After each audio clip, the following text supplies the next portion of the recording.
Poland, September 1939.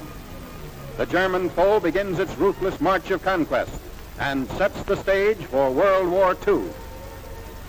Poland's 34 million inhabitants, crushed, scattered, and enslaved.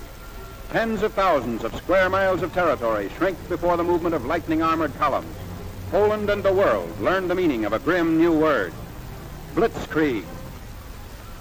Here is shown the initiation of that phase of modern warfare. These pictures of the preparation for attack and later the actual combat were all made by German frontline cameramen. Therefore, they stress Nazi superiority. Success is unimpeded as Hitler's divisions move against outnumbered Polish defenders. Later, on other world battlefronts, the Allies are to destroy the myth of the invincibility of the Nazi armies. But this is Hitler at the peak of his armed might, and the record of a nation overrun in just days is of military as well as historical importance.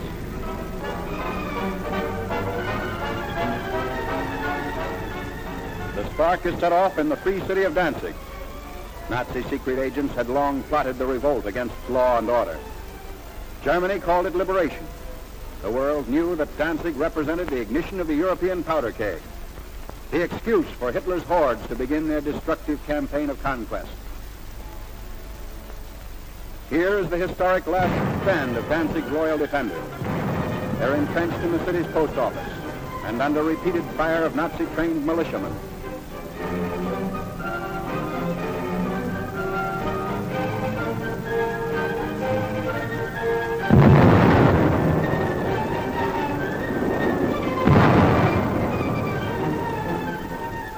Taking cover behind an advancing tank, the attackers move in. Gasoline is sprayed on the building, and its doom is sealed.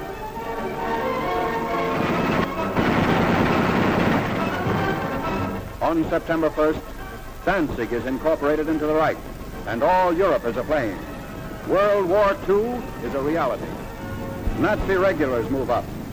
The Germans brazenly call it counterattack with pursuit. The civilized world knows it as the unleashing of unheard-of military might.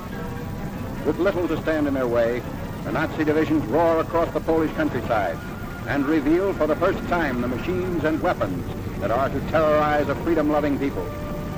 Military observers see the Nazi lightning warfare as setting the style for modern battle. Only a well-devised counter-blitz can stem the flanking and pincer movements of the wily Germans. The motorcycles bring up machine gunners for the opening of the attack.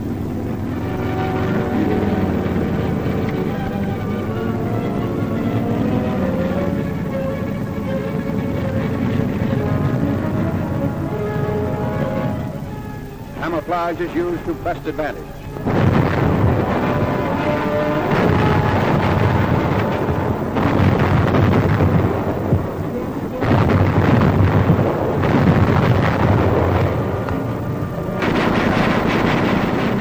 Tanks speed the advance as the Polish town is about to fall.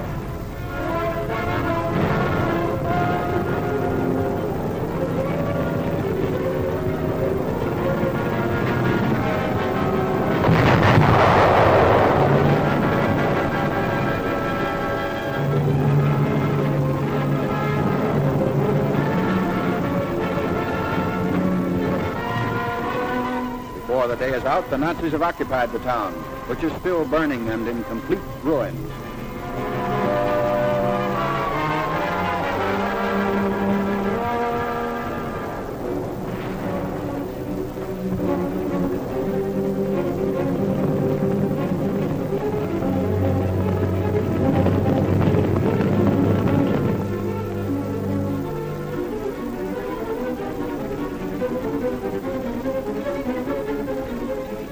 Wrecked equipment testifies to the Polish rout.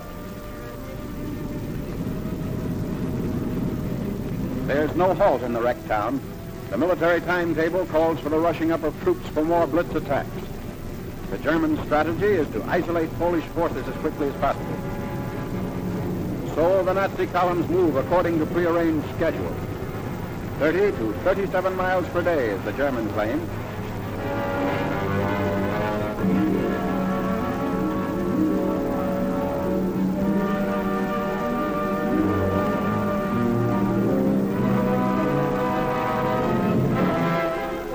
A strategic bridge across the Vistula River has been blown up by retreating Polish soldiers.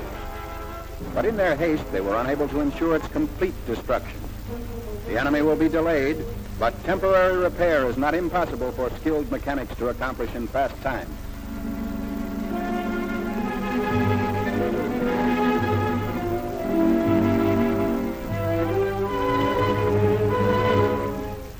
A German sapper detachment sent ahead of the fighting unit goes to work. These men are trained to construct emergency roads as well as bridges.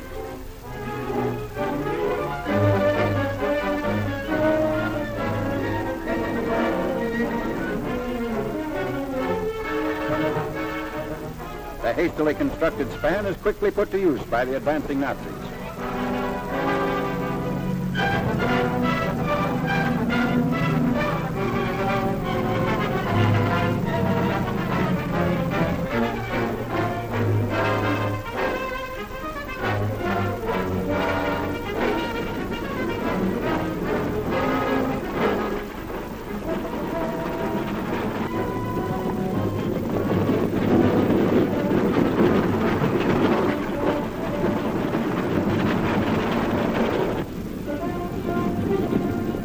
Many units don't even wait for the repairs.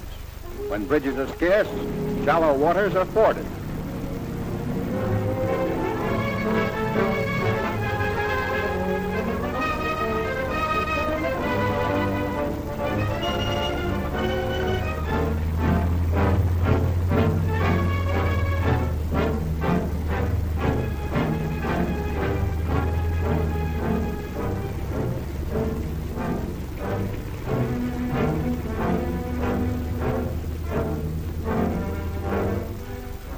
Blitz-minded German generals even defy fatigue.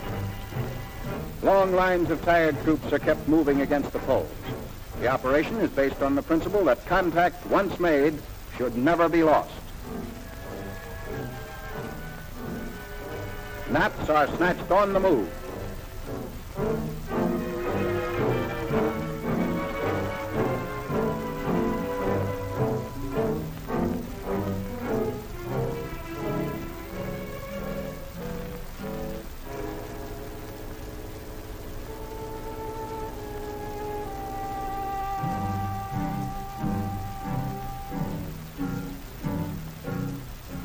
Complete halt comes only during the lull between battle movements.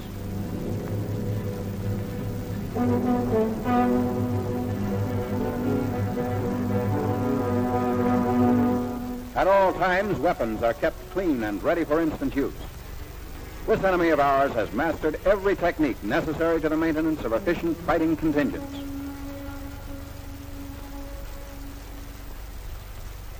The Polish harbor of Gdynia. For the defense of this vital seaport, the Poles have sunk ships to block the entrance of German warships.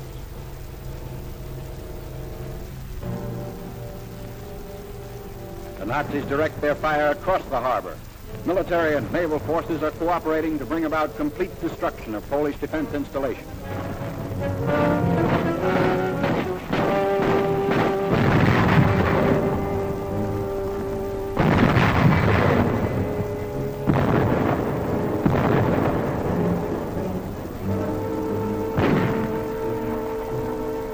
After a thorough bombardment, the outnumbered garrison of Gdynia surrenders.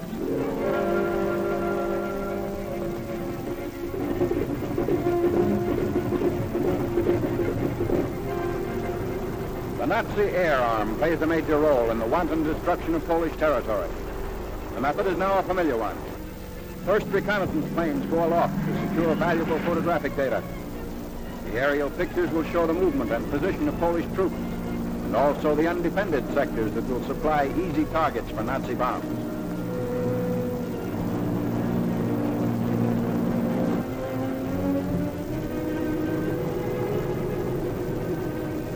Immediately on landing, the valuable pictures are rushed to the field developing unit. Germans have stated that information thus revealed has formed the base for much of their decisive military operations in Poland. This photograph reveals a truck convoy, closely bunched at a crossroads. If proper distance and interval had been kept between vehicles, they would not be the target shown here.